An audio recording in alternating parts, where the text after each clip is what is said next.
For centuries, the spiritual identity of the Indian subcontinent was defined by the Ramayana, a massive, intricate epic consisting of 24,000 verses detailing the lives of gods and the nature of duty.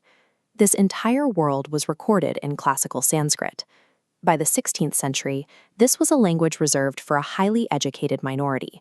For the millions of farmers, laborers, and tradespeople, these manuscripts were physically present but linguistically silent. Accessing these stories required mediation. To hear the text or offer a prayer, an ordinary person had to travel to these massive stone structures and rely on others to interpret the holy language on their behalf. The divine was kept behind high walls and complex grammar.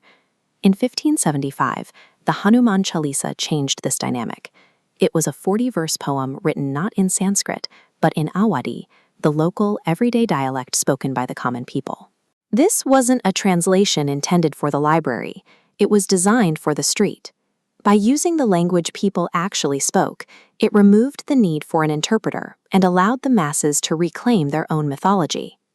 This shift occurred during the Bhakti movement, where the traditional emphasis on ritual and hierarchy began to give way to a demand for a direct, personal relationship with the divine.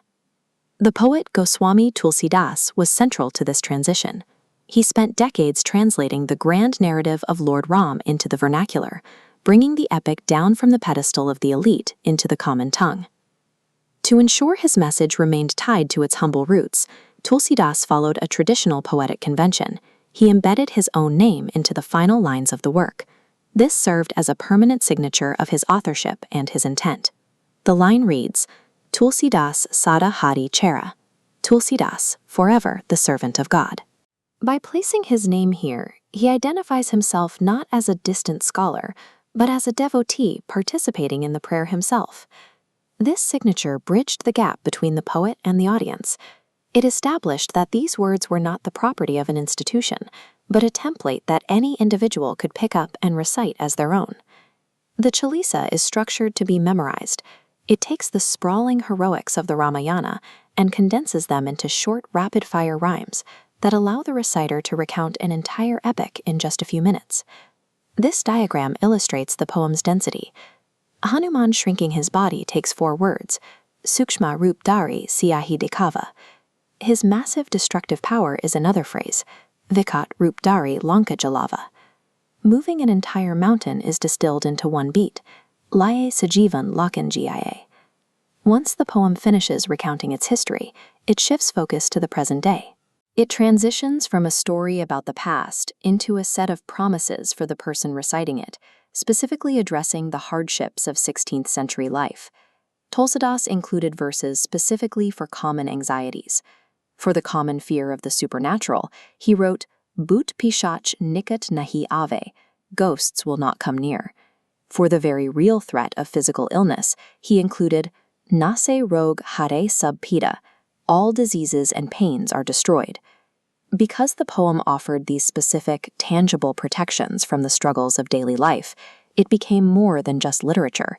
It was a tool for survival that people could carry with them anywhere. The poem concludes with an explicit guarantee. It doesn't ask for a complicated ceremony or an expensive donation. It focuses entirely on the effort of the individual. It provides a clear, reachable goal. Jo Sat Bar Pat Kar Koi, whoever recites this 100 times will be freed from their bonds. This was a radical idea in the 1500s. It suggested that a person didn't need a priest, a temple, or a mastery of a dead language to reach the divine. All they needed was their own voice and the discipline to repeat these 40 verses. Today, that accessibility has resulted in the Chalisa becoming one of the most widely recited texts on earth. It is carried in the memories of millions, from small villages to global cities. The true legacy of the Hanuman Chalisa is that it took the concept of divine protection out of the hands of the elite and placed it permanently into the voices of the people.